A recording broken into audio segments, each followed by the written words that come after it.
live.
What's this Bob? This is Joe Bob. This is the first time Joe has been I've been allowed music. entrusted with the music. Stop the music. I think Joe's using Alexa. We'll stop it, Alexa. Sorry, I realized I wasn't allowed to do that, but what's doing? So some of it is cut off on the side. Do you want to look at the stream? Well, I'm about to be proved wrong. Yeah, go on. So that was the view.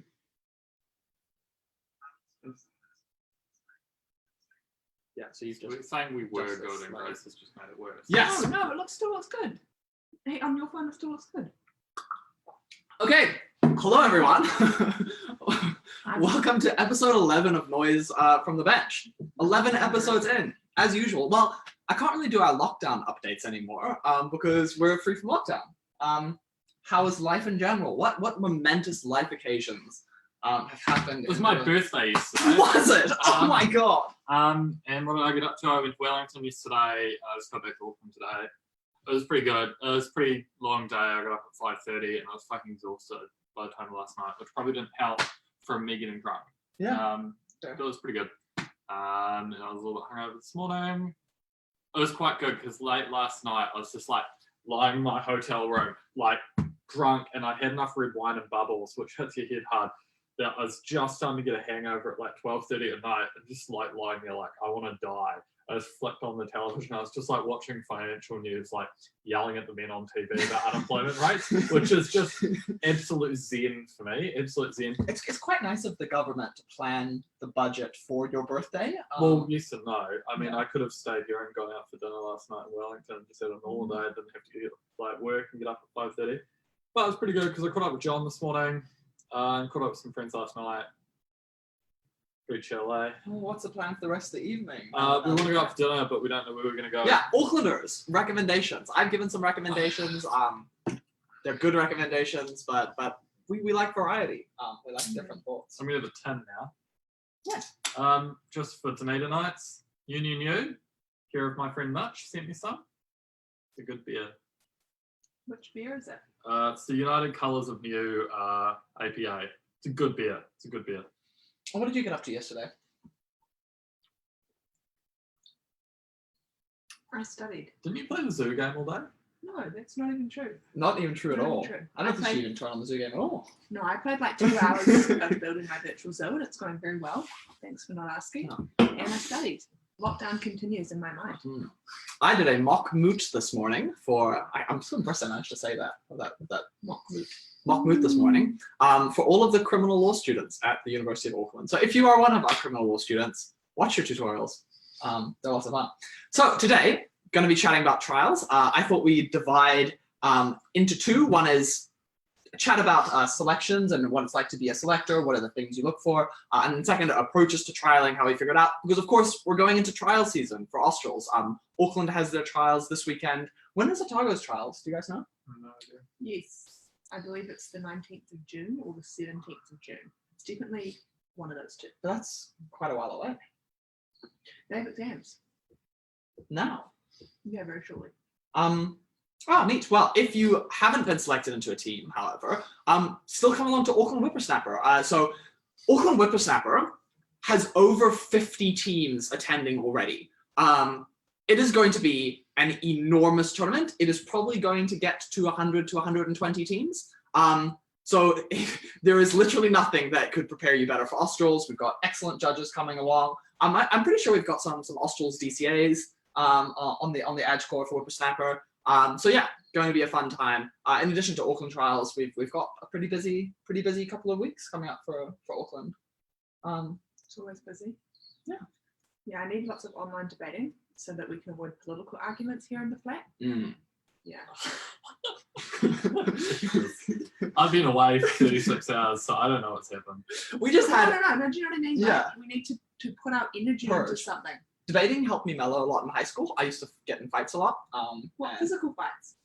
you know, the past is the past. Like, I just had a lot of surplus angst and energy that manifested itself in various unproductive ways. So I agree that debating is in general a really healthy outlet. We had and the political session we had was a very long, fun discussion about cigarette taxes and whether they're a good thing, because the flat diverges on that particular point. So if you have thoughts on cigarette taxes, on whether or not like high cigarette taxes are a good thing. Oh yeah, they're great because they drive crime. So yeah. And I love crime. I particularly love armed robberies at minority-owned convenience stores. That's my favourite, particularly when they're trying to feed their So family. funny enough, that was one area we didn't discuss. We were like, we don't know how to. Oh, the evidence is very clear. Don't know You how to. weren't here to tell us that. No, but I'm here now. I know, I missed you so much. It's almost like the government should just sell all the cigarettes themselves from highly fortified areas and slowly crack down on all drugs and return us to prohibition. That's not his real book. I I like- actually yesterday. Are you sure? Yeah, Yeah, he said okay. yesterday he's not. He doesn't Is like he one prohibition. of those libs who thinks the war on drugs is bad, but he thinks we should police every other kind of behaviour? Daniel? No, I think the war drugs is good. No, what we should do is we should set prices at the point just before the black market becomes a thing, but high enough but to it's punish good, everyone. which is great because, of course, empirically we know all together right now what that price is, Mhm. and there's no uncertainty about that.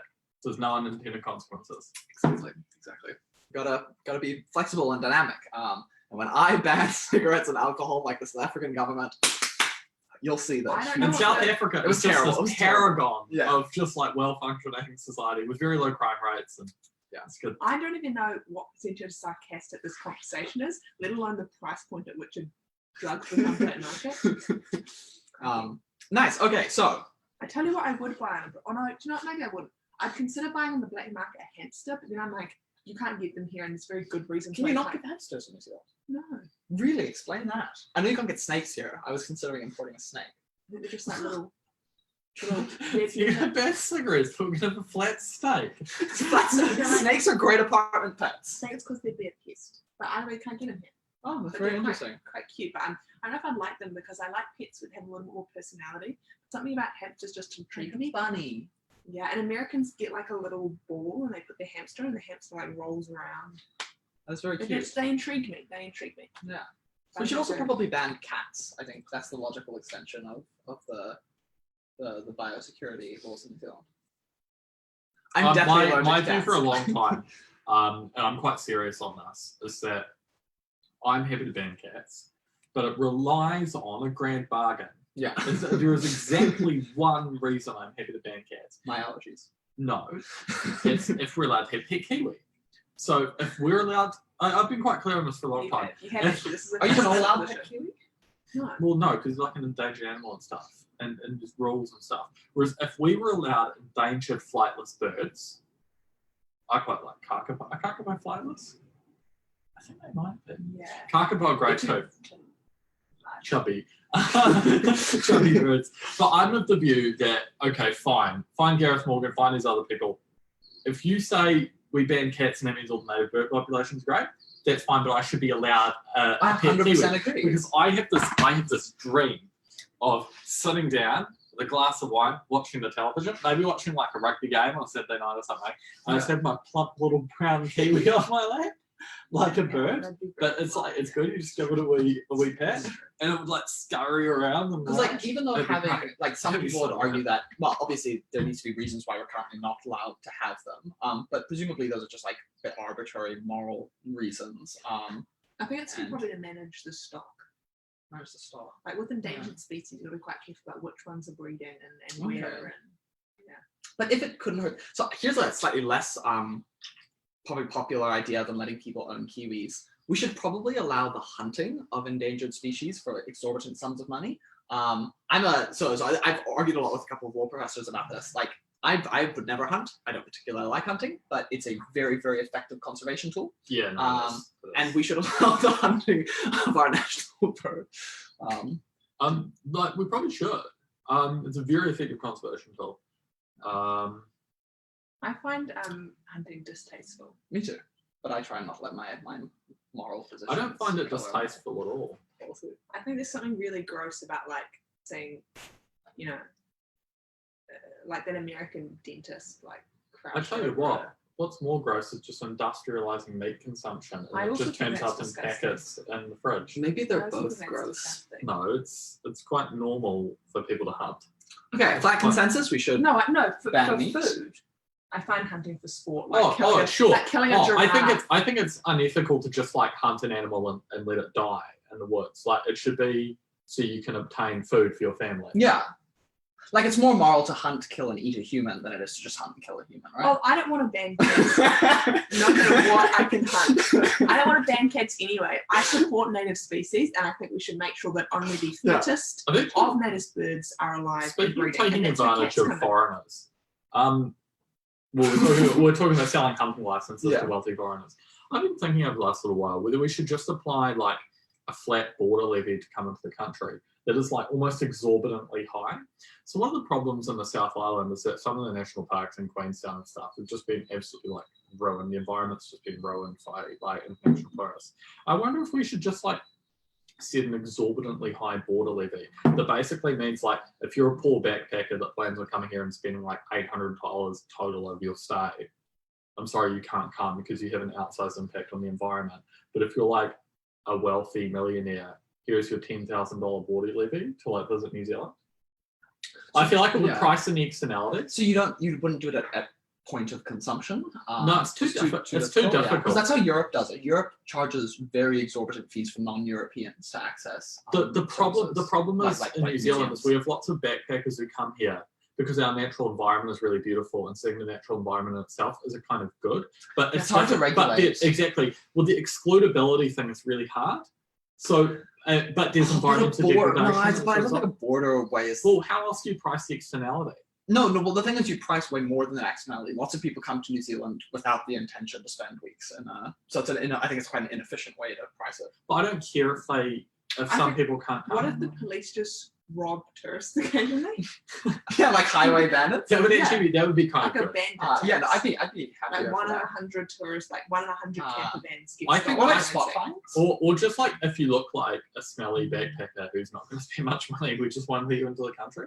Look, well, just the problem is there's a lot of poor people who like want to come to New Zealand for like family reasons. And, like, No. But especially I'm not tourists. going Yeah, to say like, if you're like also obviously business coming, people. Why would we if put you're up that obviously barrier? coming here to visit family, whatever. But if you're like wearing like boots and a skivvy and a big backpack that has all of your worldly possessions in it, it's like a big no-go right at the border. Daniel arrives home I from think we could exchange just and he's like charged. I think we could just charge like $50 at the border. I don't Nah, think it's we like should 10k. Like 10k. Why do you hate backpackers? Why do you hate No, because foreigners? they don't spend any money. So like the benefit to the economy is pretty limited, but they have an outsized impact on the environment because they come here to observe our natural like world that is not priced in. It's like a classic The externality. government should go through people's phones as they leave the country and then measure the amount of photographs they have of natural wildlife and then charge them a set fee per photograph. And take their nudes. Okay, NSA craze. not? No, I can't. Sorry, this how am I Extort not meant them. to shitpost this conversation's about? No, I have a thought. What's the thought? I'm pretty sure Indonesia charges $20 at the border. Like a visa cost? Yeah, so like we could charge Tourist tax. more, but we already tourist Um, tax is just built into airline fees. Oh, Joe, one don't way we that you already could have do one? it Hmm. is instead of doing it at the borders, I still think that's a very inefficient way to do it. You do it at like but long distance bus services, and you do it at hotels. I take So those that's how buses. Europe does it. Yeah. So unfortunately, you like Oh, go the far end. I'll take a plane No, then. the obvious way to do it is I say love to climate travel change. between cities, you have to travel in a private car, right? Like, And then they have to rent a car. yeah, that you're not allowed to travel by bus. We just ban intercity bus travel. No, No, but that's the obvious way to do no, it, it's right? not. It's just No, because like all the poor backpackers end up just like you don't have getting to on a ban bus it. or You just whatever. have to get them to show their passport, and if they're not from New Zealand, then you charge them a set fee. It's the way that like Europe does it, right? I don't If know. you- I'm seeing a real opportunity here to ban bus travel. No, because the thing is, if you are going to visit Venice, for example, if you are a non-European citizen, you have to pay a tourist tax. Yeah, but and it's it's done clearly at the not point enough. of But it's clearly No, but you can just they're do it- not. Oh, I agree with Yeah, you. you can make So it a lot I don't think- bigger. I don't think we disagree that there should be like we shouldn't there ban. should be no, but there should be a tax. Yeah, That of what we course. see from Venice though is that the tax is not high enough. And that's why you've seen like all these photos out of Venice after the pandemic and that sort of thing. And it looks like beautiful and the water's clear and all this kind of thing. The dolphins. Yeah, the dolphins. But that's not just tourists. Nature is stopping healing. it. It's also Um, the The spaghetti people are back.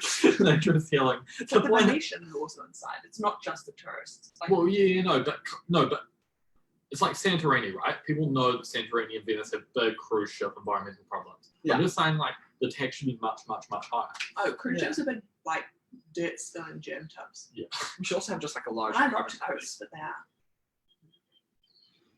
Like a very large pollution tax. Yeah, geez, no, and it shouldn't just be applied to backpackers. It should also be applied to like farmers. Apply like enormous, like if they pollute at all the natural environment of New Zealand, we should charge them the similar rate we charge the tourists, right? Yeah, No. probably. Diverging views from the The flag. tourists don't give us. That is a good point. Tourists don't give If us the milk. backpackers want to bring a gallon of milk over, they may litter 3 brackets. 3 times. Like a milk tax at the border where they have to bring in a Just as a side comment, like if you're going to tax farmers for polluting, we should also tax like the majority of New Zealand households who refuse to like clean their recycling items before they put them in the recycling Yeah. bin or refuse to recycle altogether. And- And farmers do it on a larger impact because they're producing food for us to yeah. eat and export. And we should like But New Zealanders in general are tax the like, consumption of unethical So, goods. so, I mean, the real problem with taxing farmers, right, is you just have a giant collective action problem whereby South American sheep, beef, and dairy farmers will not tax their farmers, and there's no net change in global emissions, and it goes overseas. With respect to waterway pollution, which is a legitimate problem and obviously can't be exported overseas, there should be regulation. There is regulation that's being tightened. Okay, I'm sorry. That once again, like that only applies to exporting our products. We can Well- remove the tax. Well, oh well, yeah, no, yeah, no, the yeah. problem, That's you quite understand the difference between the Yeah. climate change problem and Yeah. the waterway problem, right? The climate change problem would have no net impact on global emissions. Clearly, the waterway problem is localized, so we should do stuff about the waterway problem. And I Yeah. think we are, like, we're tightening up. There's been a huge effort by dairy farmers to focus on riparian planting around Mm. waterways. Yeah. Um, which works well. very well, yeah.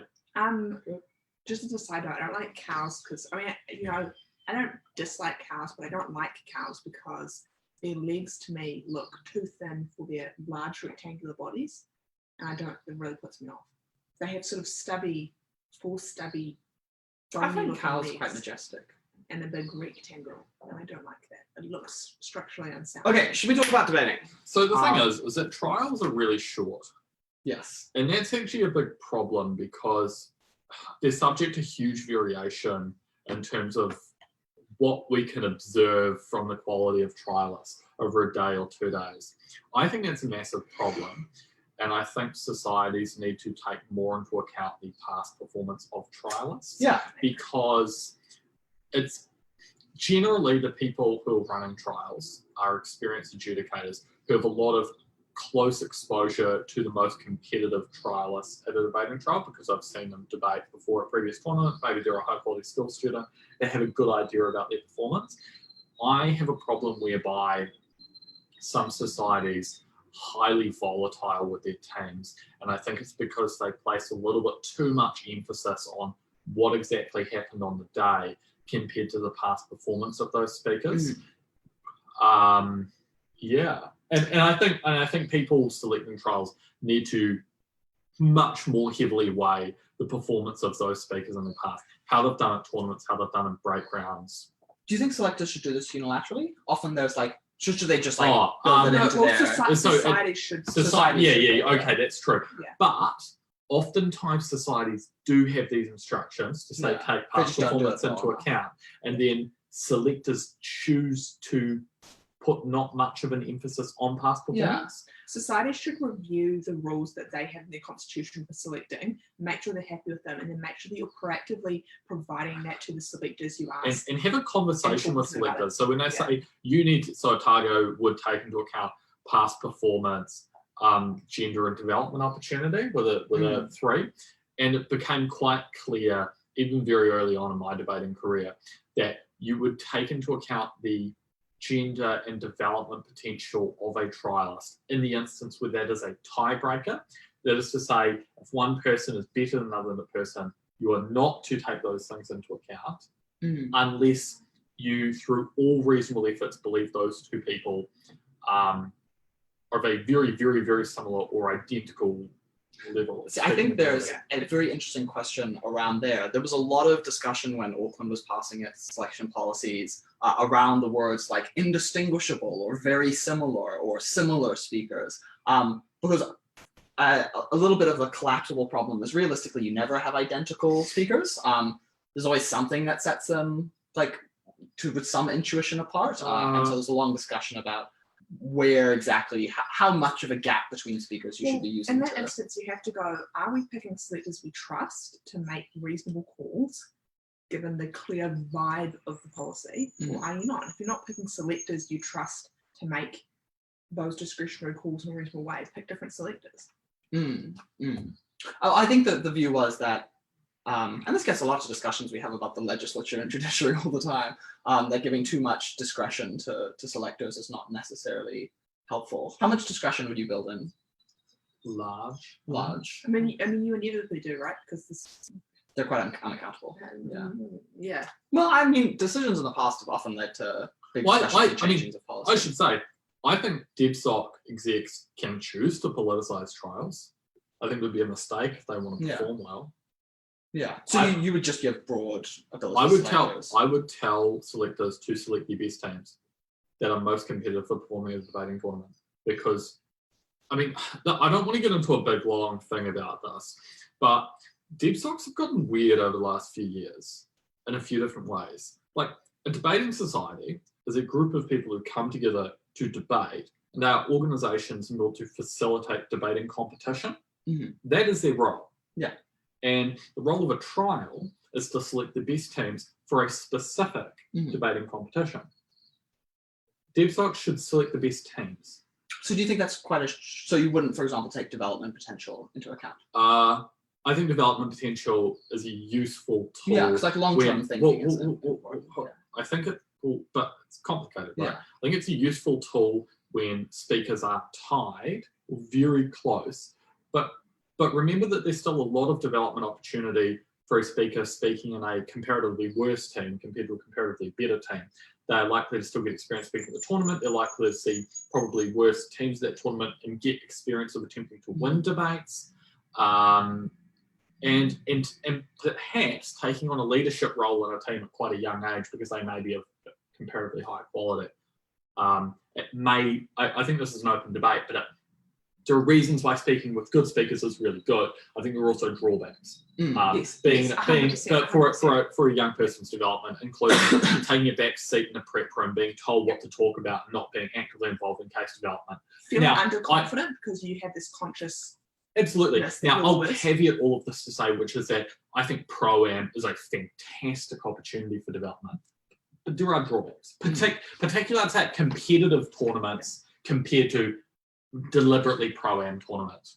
But DebSoc should just select the best teams. So something I've noticed is actually that I think I've taken the biggest strides in my debating, either when I'm debating with people who are way better than me, or if I'm debating with people who aren't as good as me. often when you're very similar level to everyone else around you, that can be a little bit. I Yeah. actually completely blindfolding them. disagree. I find it's the absolute opposite for me. Okay. Like I find pro-am quite stressful when the other person's much worse because I don't get to do my best debating because you're in a pastoral role at that point, right? Yeah. And also if someone's much better than you, I find that to be a real blow for my confidence when I'm debating a team where I know that I'm the weakest. And that doesn't allow me to be confident before my best. It doesn't allow me to take chances and lead. Whereas when I've been in teams, say with like Nick and Connor at Joint, like, you know, we could have different people leading different preps because we were all kind of, you know, at a similar level. So we could pick and choose based on who liked that debate more and who vibed with that So debate. what I push on though, I think at that stage, because I think this was more when I'm talking about early within my career. That's I think 10 later years in ago, the- I don't remember. Yeah. Early, like for example, I've really benefited from going to my first ever joint scroll with Kayla and Lucy. I think that was phenomenal for my development. And then there were teams that I were put in that I had to take on more of a leadership role. Just like what Joe was describing. Where I found that very valuable. So those two different scenarios as opposed to when it was just me and someone who's very similar to me, each like running out wacky thoughts. One of my favorite debating experiences was speaking with Jamie and Paul at Joint Scroll. So this is old joint style, fully prepared debates. Jamie and I live together. So we'd just chill out at night, make some dinner, and then just talk about the motions for a few hours. And it was really easy to do that when we were like really good mates and lived at home. I love it all. Yeah, old joint slapped. Maybe it's a gender thing. I don't know because I do like better when I feel confident and Oh, I comfortable think in a it's team. totally a gender thing. And so for me, I've always preferred being in teams where I felt we were peers. Like say with Nick and Connor, because I felt comfortable socially in that and therefore able to debate better.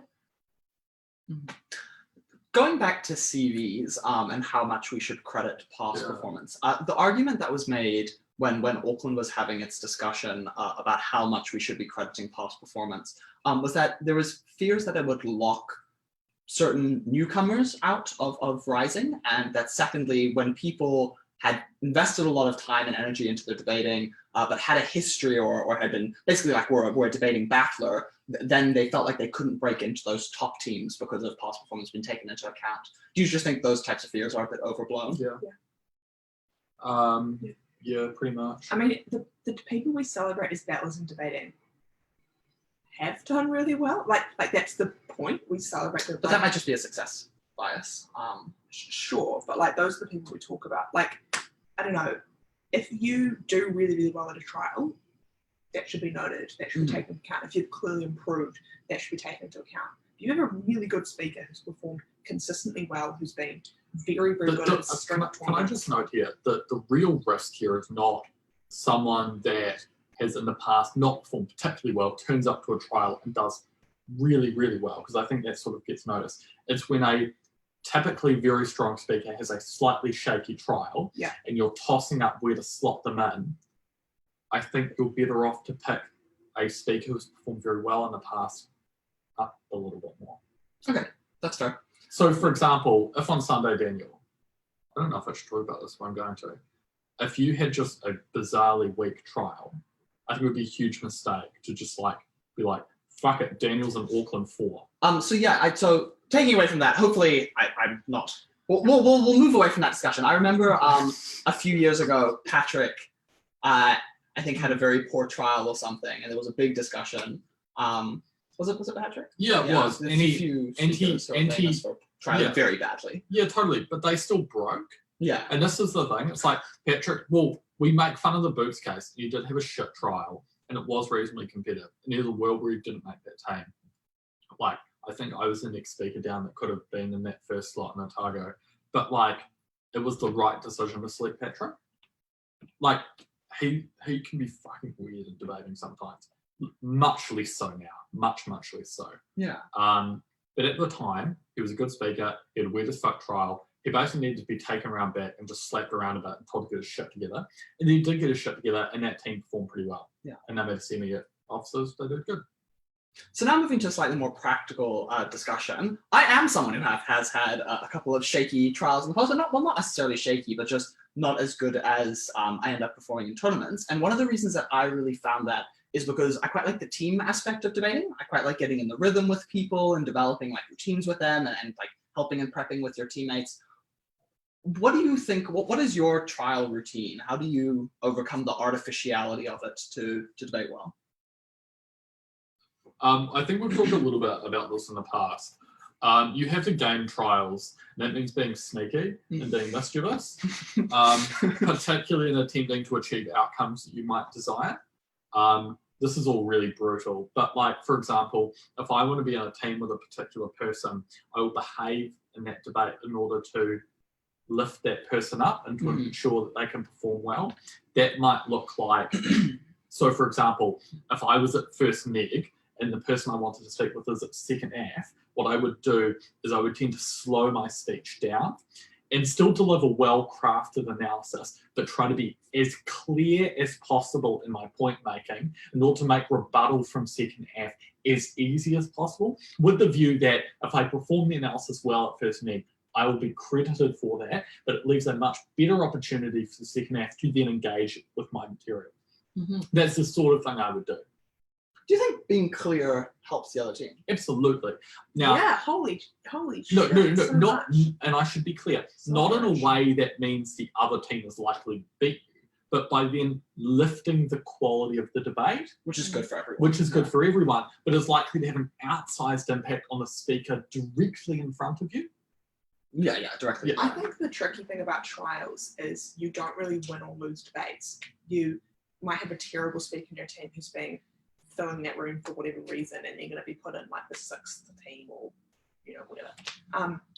And you have to shift yourself away from, oh my god, my first speaker's just done a terrible job, to what can I do to show that I'm still really, really good? Because sometimes the rooms are not grouped uniformly by skill and everyone's being tested against each other. Sometimes the rooms are asymmetrical, or for whatever reason the team will be asymmetrical, and you have to like shift your mindset to putting yourself first and your best foot forward. See, that symmetry is something I find very awkward because, for example, you and I have both expressed opinions on where we do better as speakers, me and slightly less balanced teams, and you when you feel like you have like roughly similar people. Like, it really throws me off when we're constantly shifting between different team arrangements where your role has to change. And do you just... What do you mean? Like, prep dynamics, I think, are hugely contributive to whether a team does well. But then how do you cope with trials? Because you do mix it up throughout. I don't. Well, like I do, but I find it much more difficult than debating. We have an old saying at Otago that goes back many years, which is debate well and fuck shit up. And I think that's basically the principle you have to adopt at trials, which is you have to perform as well as you possibly can given the constraints. And if you're at a different... And what that means is that, how do I say this? You can probably, to an extent, ignore your speaker role to some degree if sacrificing performing that speaker role means you just run good rebuttal or good analysis. Like, I reckon if someone just rocked up at second neg and kind of had a late split, but had like 6 amazing rebuttal points, I think the like selectors would be like, wow, they had great analysis. Which I know is kind of like, If you're a later speaker, should you contribute to prep? Yes. Well, normatively or what? Both. Well, I don't know. Like, I'm strongly with you, Grace. I think you want it that because it's like you don't want your team to run something fucking stupid and you have to stand up at third and deal with a trash fire. I don't know. If I had a first speaker I didn't want, I'd sit there pretty quietly. This is going to be really awkward come World's Trials where I'm sitting with Joe and he says nothing. No, because like let's not act like there are not people we want to speak with coming out of trials. I'm sorry. I've known you in the past to have preferences. I bet you've had preferences in the past. Every competitive debater goes into trials not being like, I don't really care who I speak with. They go on, if they're a competitive high quality speaker, they go on being like, I think my chance at this at this tournament are optimized by speaking with these people. Let's not act like that doesn't impact people. So of course you should I'm not saying you should. I take it into account. Because then you just get to sit there at third. I mean, it's awful, but like, then the first speaker's likely to do worse. But also, you're likely to look really good at third. I know it's awful. But like, The other thing I would say is that like your psyche in terms of being relaxed is quite important. So like for me, Otago trials are so like there's like a nice little routine. It's always in the same nice little building. And my first one I just rocked up in first year, which was 2016, and I was like, whatever, because I didn't know how good Otago was, and I had no idea how good I was relative to everyone else. So I just rocked up and I was like, whoa, whatever, we're bopping. And I was pleased to make a team, and I went with Courtney in 03, which was cool. To officers, it's very fun. And then because after that the process was familiar for me. That's where I met you. Sorry. I met you in that when you were in that team. That's really bizarre. Yeah. And after that, because it was like a familiar process, I didn't really get that stressed out about trials very often. Like sometimes like a bit of stress, but like usually it was like it was a familiar environment. I'd know because Otago is reasonably tight knit and small, I would know who's going to be there and who I'm competing against and that kind of thing. It's like I'm probably going to be quite nervous the first time I trial for Auckland because it's going to be a new thing. So I think, I don't like change. I'm very change averse. I tell you what, trialing for Auckland freaks me the fuck out as well, because I'm used to the systems and selectors we have at Otago, because we have a pool of around, I think the pool's changed a little bit obviously in my time, but the pool is relatively normal. You kind of know the kinds of selectors are going to turn up. You know the things to take into account.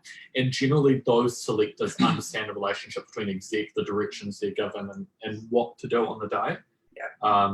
Whereas Auckland always seems to have, from the outside looking at, more chaotic trials. But also it's a process, I don't know. Like when you go and trial and you've been in a society for a long time, I don't know if you guys have your trials the same place every year. Well, it's going to be interesting having our trials from home this year. But like, the room's the same. You've debated in that room a million times. Yeah. You know the people, the chairs, the tables, all those kind of environmental things are familiar. And all that's left is for you to crack a case together with whoever random you're with and do a good job. Yeah, I think Auckland's made a very conscious effort to diversify its selectors. So we get quite a few selectors from other campuses, and for international tournaments, we've tried to get a lot more international selectors. So, for example, for Australs, I know there's quite a few people who will be. I think it's a massive mistake, by the way. Yeah. I think it's a huge mistake because, sorry, I just and this goes back to what I was saying earlier around.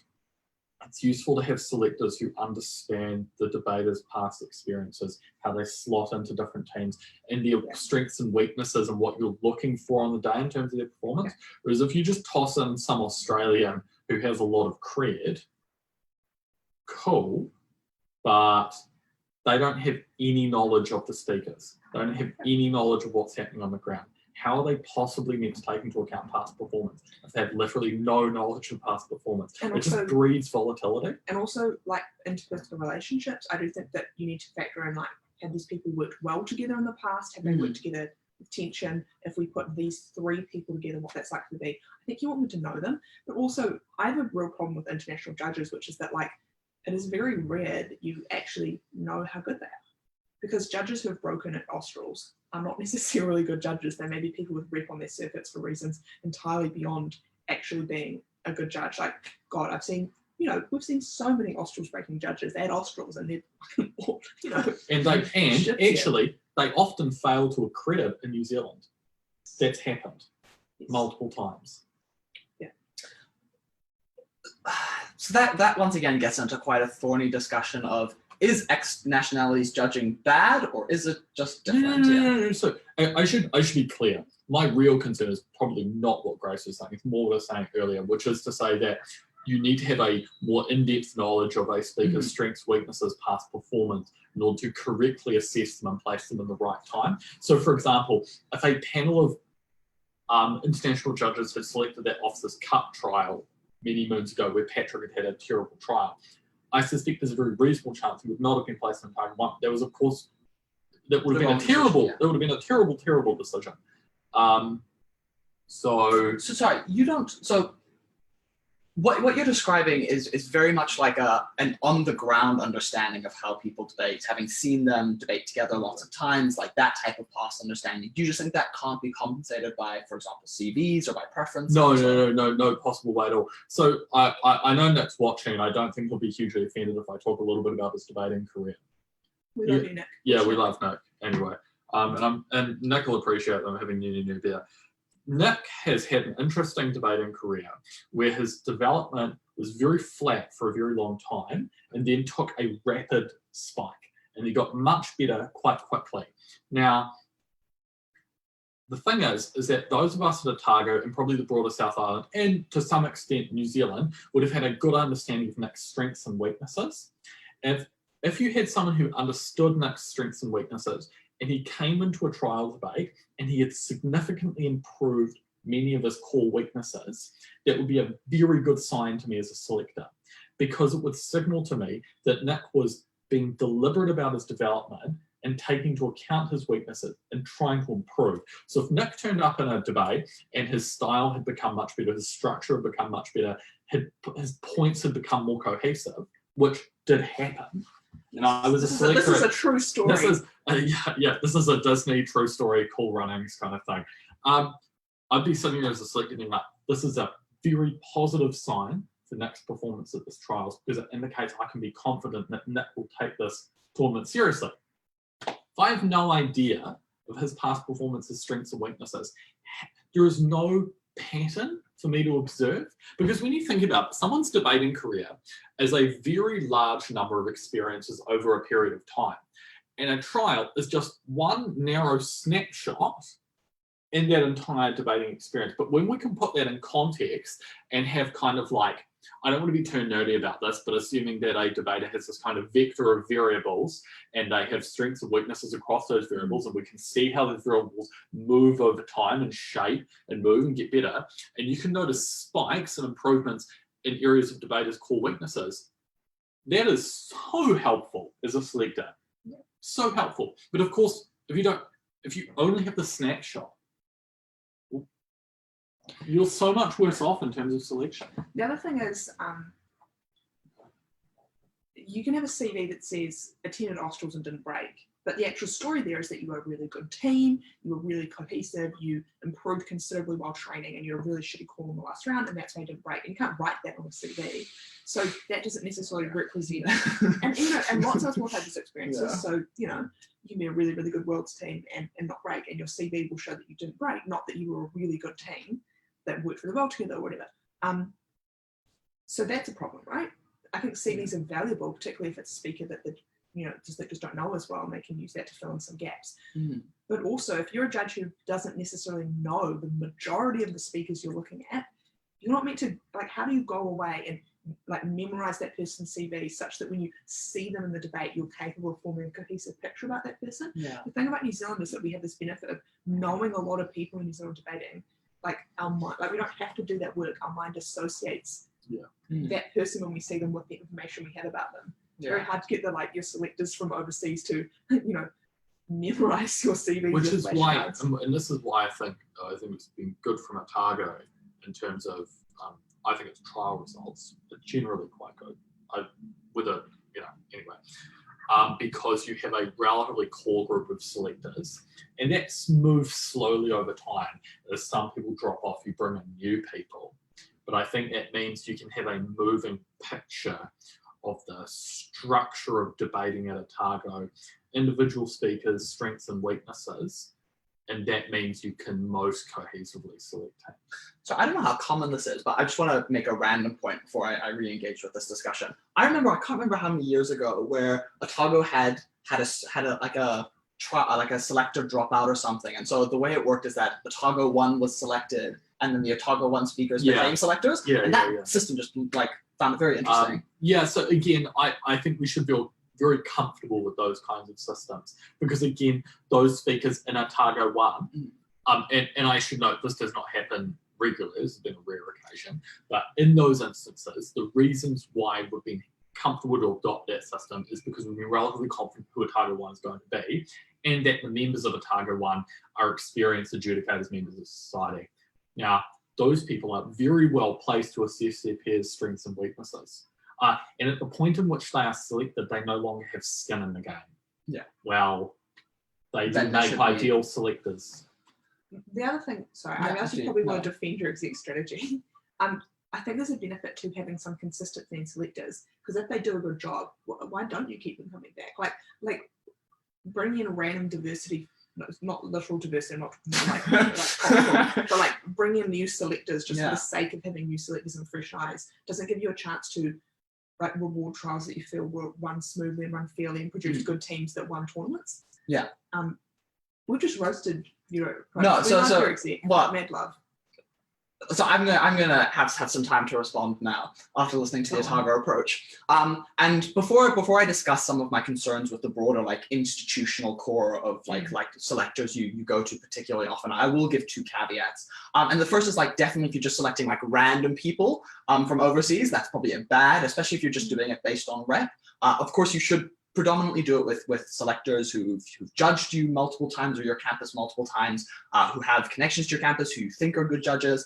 For example, I don't know if they're going to be selecting any Auckland trials, but for example, Kevin Lee, I'd be entirely comfortable with Kevin Lee selecting one of our trials. I think he's a phenomenal judge. Can I ask a question? Yeah. Are you comfortable with bringing an overseas judge who, because they are good in that way, has only seen your top speakers and won't know any of your novice So speakers? no, I think that's the second thing to say. But the first thing I'd say is just would have a baseline of competence rather than just saying Okay. random people. And the second caveat is by no F means gets the fiat.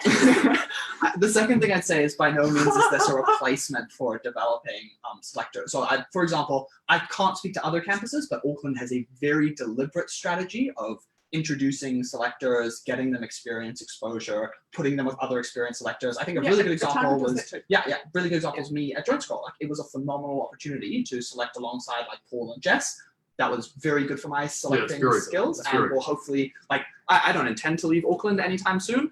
Please allow me to select for many years to come, and hopefully I will fulfill part of that institutional role. Yeah, no, completely. We do the same thing down south. It's essential, again, because it's building that institutional knowledge and that experience we're talking about. Yeah. But here's why I don't think a single core group of selectors, especially when there's no new voices or different types of thoughts, why I don't necessarily think that's healthy. The first is I think you've described very good selectors. I think your average selector probably vastly over leverages their own understanding of someone. They will have judged X person twice at a debating Hang on. tournament. And If you can fiat competence, then so can we. No, seriously. no, I'm not Like, sure why you- do we have to have average selectors, but you can No, have no, the no, best international no. selectors? So I don't mean by average. I don't mean like I just mean like normal selectors. I think that a lot of selectors will have some experience with people and will really over leverage that in their decisions. So while some people who've CA'd, for example, to New Zealand tournaments, that probably means you've seen a lot of different speakers speak. It means you've got a broad understanding. You have the ability to do what you're talking about. I think that just being to some degree familiar with people can be over leveraged. It's just like a false compare. I mean, I think I'll say 2 things. On the quality, I think Otago almost always only has supers selecting. And It'd 1 or be- 2 it'd be juniors who are Pretty close, and then the trainee kind of selectors. The other thing I'll say is that the system with I say we, I'm going to take ownership over my DevSoc here to some degree. Collective ownership, I mean, not sole ownership. That's John. Which is that we tend to bring in outsiders, but that we bring in outsiders who have exposure to our society. So, for example, Oscar's come in to select a couple of times And recently, and Tamara, and they've been able to do that because Oscar and Tamara have actually been fantastic at being involved in Otago development. So, for example, I know Oscar has, I don't know about Tamara, I just can't remember. She might have been involved as mentors to some younger Otago teams. And they're seeing these Otago speakers at tournaments and they're exposed to our society. They are outside to a degree such that they can be a check, but they still have quite a lot of knowledge about our speakers and that kind of thing. In that sense, there's that check and balance. Historically, Tom O'Brien and Tim were involved in selecting. They would drive down. Canterbury has And quite stable I have selectors, a feeling, I can't remember if Nick selected or not. I have a feeling he might have, but I can't remember. The point is that there's a degree of external check and balance, but which is very good, yeah. which I is agree, helpful, but they still have some proximate relationship to what's going on in that society and that ability to put things in context, which in my view, I don't think international selectors have. Okay. I think probably the difference between us is that Joe and I hive mind really think that you should value previous experience, and therefore you want judges. Can I say, to know but that. it's not previous experience so much as data. Do you know what I mean? Yes, It's data, it's being able yeah, to build a yeah. complete picture Yes. and being able to notice, because it's not just data points, it's trends. And this comes back to what I'm saying about taking a narrow view versus realizing that someone's direct debating career is a story and it's a map and it moves and shifts and changes. Joe hasn't done anything in R for like 24 hours, and he's missing it. Yeah, that's Um, actually the case. I haven't done any. So coding in like a I'll day. move on to the second limb Okay, yeah, of sorry. So my, just stop disagreeing. my broad issue with only having a particular group. And to be I would say that it is broken, for example, by having some people who aren't as close coming in. So the Oscar Tamara model that you were describing.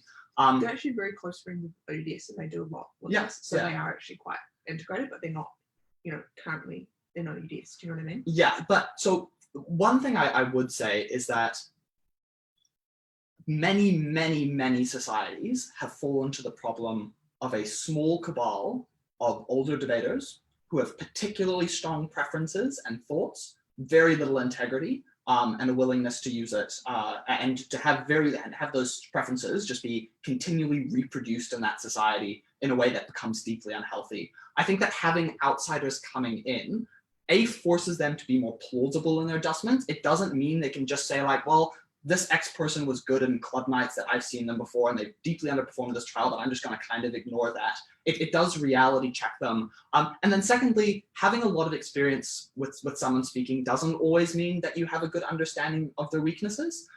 Many times having fresh eyes on a particular problem, especially one from a different society or different circuit, will point out things that your campus consistently fails on or consistently hasn't been able to develop. And I think it's a very important shock to your institutional culture to have within a broader team. And obviously we wouldn't want a team of just like the top 5 international judges we could find, because obviously there is a huge amount of value to having experience with the speakers, but having a mixed panel of people who both have strong experience with people, people who, for example, are well reputed from other campuses, like Joe has judged lots of times, selected quite a few times for Auckland now, and will presumably do it more, but in that earlier phase when he didn't know all of the Auckland speakers, they probably did a good role. And then I think the 1 or 2 internationals, people just to like quality check your institution, make sure that your particular biases as a society and as a national circuit is a really healthy thing to do, especially remembering that these are consensus decisions. All of these judges need to have a role within that discussion. And if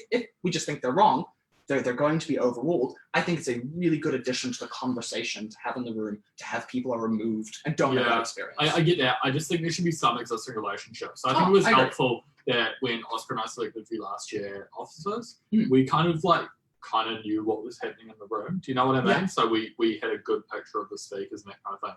Though even then, I'll admit that in some of the lower rooms, and I don't mean lower rooms in terms of bad debaters, but more realistically, your young debaters, I think it would have been helpful for me to kind of have more of an idea about. So I felt very comfortable selecting your top teams. I felt less comfortable selecting your younger, more development teams. And to some degree, this does reflect, as Grace was saying, a philosophical difference about how much of selection should be trial performance, how much of selection should be based on a well-rounded perspective of you as a debater.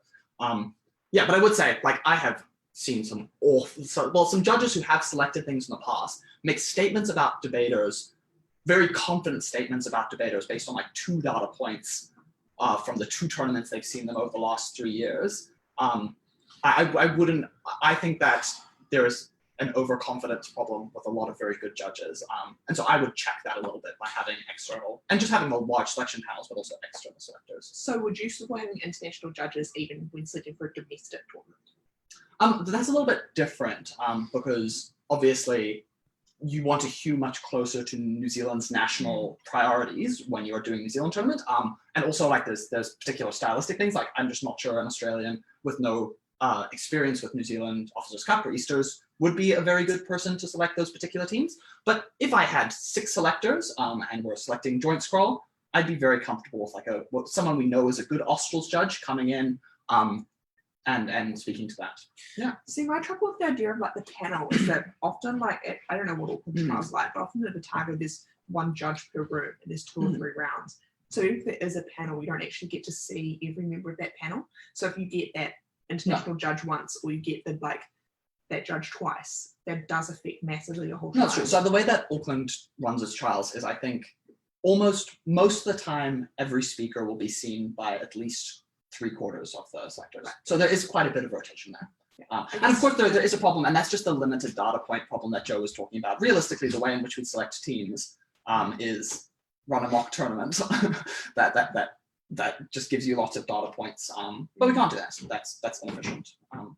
Though there are some societies that basically run their trials, like only select their teams quite as soon as registration requires them to, and up until that point, they have a highly flexible arrangement of people moving in and out of teams, practicing together, slowly generating it. Then at that last moment, have it where I think the New Zealand approach is more select early, allow teams to gel with each other, which personally suits me a lot. So I quite like that. So there are different techniques. And then of course you have some like wild systems like the ones, like a couple of ones in Australia, it's like Captain's Choice, where the way it works is that the top speaker gets to pick their teammates, and then the next highest speaker who is not yet in a team gets to pick their teammates, and then it goes down like that. So it's a highly I know it's version. terrible, but I really like it. That's really worked quite well.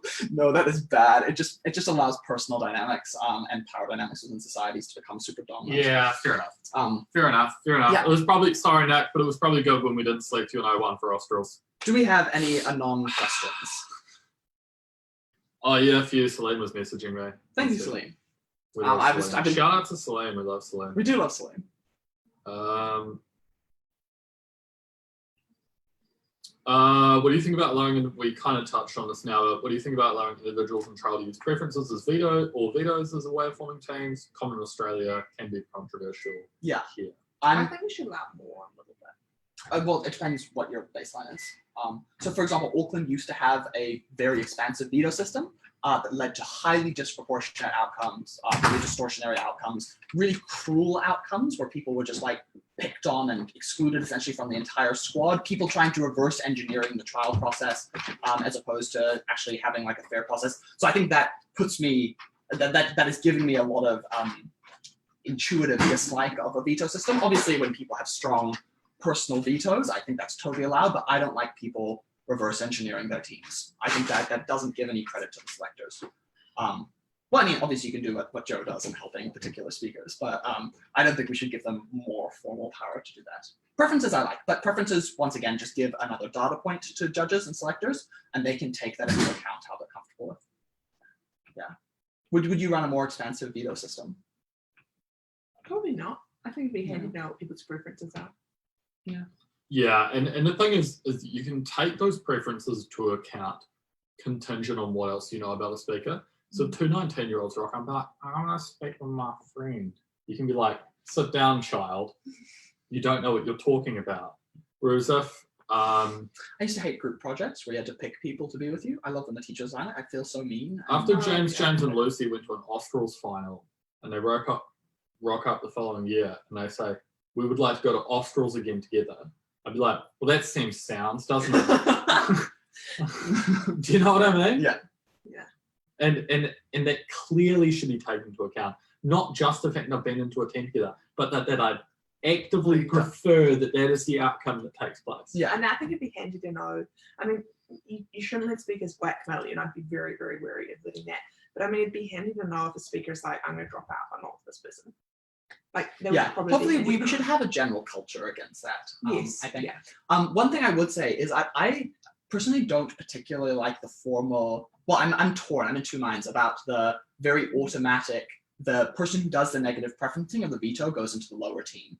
Oh yeah, I don't. Like Yeah, that. so I think to some degree it's important to stop abuses of the system. But I also think selectors. So, for example, the clear best speaker is like, I'd like to go with these two people, but one of them isn't good enough. Should that whole team drop to Auckland too? And obviously, No, that's and a very, personally, very difficult question. I think preferences should be credited not in terms of I want to make this speaker feel better. They should be credited, and I think this team will do better. And to the point where like you're using the preferences in that way as a selector, the fact that someone has had two positive preferences and they're the fourth person, and there's like a awkwardness between that third speaker and the rest of the team, like This is getting too messy for me, and it's also Mm. difficult because we don't have like, I suspect in any instance, very good data on what's actually Normally happening. that doesn't have any preferences. What do you mean? I'm getting very confused. There's too much positive. Normally people have had a conversation in advance. It's not something that happens blind, where people just rock and be like, I suppose I would like to speak with that person. Like, Well, I've been missing out on a lot of trial conversations. I always do my preferences without talking to anyone, and I Oh, think we should really? encourage people not to talk to oh anyone. about them. wow, oh wow. But was- Often I tell people what teams I'd like to be in. But that's Is a it silly awkward? question. No, That's but what I thought about. I won't I would tell. prefer I to be an never. I awkward never. I never. Well, I would, but I never tell people who I'm going to preference. Sometimes, like an individual, I'll tell them that I'll Yeah, is- Oh, sorry. not in a Oh. coordinated Sorry, way. does Auckland have a system where you can state a preference? yeah.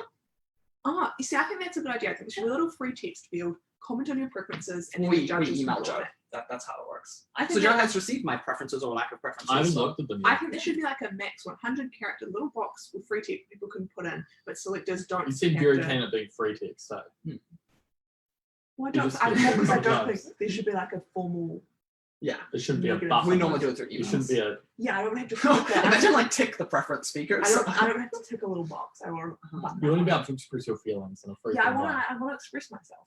Yeah. Yeah. No, but I'm just quite opposed to teams trying to not trying to during the trials. I if it love works. genetic engineering. Teams as a speaker. Not in debating. I just actually. Why, like me too. why are the Greens opposed to GMO? I Is I that know, honestly- Honestly, is but- that- honestly, no, no, it's but not- pe- it's no, 'cause but their pe- voters decide. no, because people like you turn up every election like, that's so bad.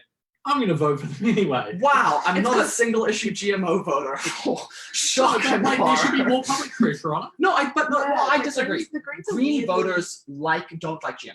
I wish they didn't, but many of them don't. And It's we weirdly can. anti-science though. I agree. it's I think it's very very bad. It actually demonstrates that they can't be trusted on climate change. Yes, it does. It does. Because I found out, No, like, because GMOs they're clearly not literate on science. No, because Otherwise, GMOs they'd have a would different help view. with climate change. Yeah. Like they're demonstrably. Nah, work. science literacy is not a box that you either. No, tick or but you like don't tick. GMOs it's a would help particular with climate change. ideological approach. No, I agree. I 100% agree, but that does not mean that the Greens would not be the best party on climate change by far. I mean, yeah, we'd all be living in huts. Like, you know. Oh yeah, I like that anarchist group. What's it called? Oh, God. Anarcho-primitivism. No. I'm not saying that we'd live in huts by design. They just unintentionally fuck the economy so bad. Yeah. Yes. Yeah, and important to note, we don't vote for the party we want to be the majority. We vote for the party we'd like to be larger. I would just say that. I don't know. God, can you imagine what the coalition bottom lines would be? It'd be good night to, I don't know, all sorts of different things. Yeah. That'd be frightful. Carbon I tax. don't- We gave, you know we gave, what? I we don't gave them any opportunity to do anything, and they closed a whole bunch of natural gas extraction, even though it had no net impact on global Yeah, emissions. I think that's Because I was just like, what if we fired a whole bunch of people in Taranaki for the lols? It's just like one, like the singular, like Green Party Oh, Alice thing. and, Like, sorry, we banned an plastic. ex I We hate banned Taranaki. plastic bags as well. We banned plastic bags, so I'm really glad we're moving into the future. yeah, I love that. Like the gas ban is probably bad for climate change, but they had to do it anyway because it sounds good to their voters. It's just like, oh, I know, and they constantly go about how they're the party of evidence, and they receive this. No, that's Oh, top. that's top. Okay, That's top. but they literally received guidance Sorry. from officials to be like, this will be bad for the economy. It might even be bad for climate change, but it definitely won't be good for climate change. And you're like, we'll do it anyway.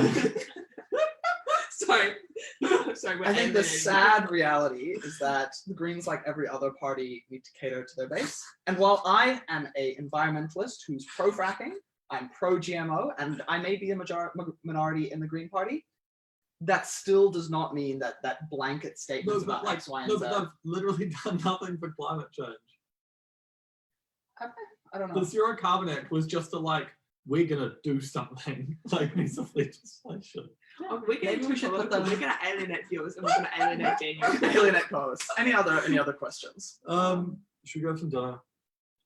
Unless anyone's got any good questions, Oh, maybe that's we fine. should. All right. I felt we've ended on a fractious. Is that a word? Fractious. Fractious. Fractious. That's the word, yeah. Daniel. No, not how I feel. That's the word. Daniel, we still love you. We do. I'm gonna go have Malaysian How food good's with my GMO though? girlfriend. Because you can make funky things. I do. I like GMO. Go Sorry, on. back to my original point. I don't think teams should be allowed to. I think teams should be way more humble in the way they debate. They should know their place, and selectors should decide Do you their know place. know their place? James Shaw. Oh, Okay. buddy, he's not even in cabinet. You've had one beer. How are you this reactionary tonight? Seeing Grace again. I haven't seen her in a day, Aw. and it's just we have to be right wing and dunk on Can people. I say I don't think the Green Party would let you have a pet kiwi. Oh no. The evidence would show that there'd be more Kiwis that like would be Yes. healthier, and they still wouldn't let me have one.